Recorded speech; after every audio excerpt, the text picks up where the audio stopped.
قل اللهم مالك الملك تؤتي الملك من تشاء وتنزع الملك ممن تشاء وتعز من تشاء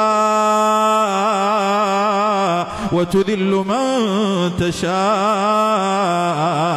بيدك الخير إنك على كل شيء قدير تولج الليل في النهار وتولج النهار في الليل وتخرج الحي من الميت وتخرج الميت من الحي وترزق من تشاء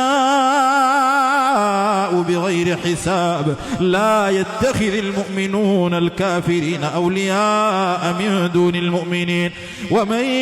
يفعل ذلك فليس من الله في شيء إلا أن تتقوا منهم تقاه ويحذركم الله نفسه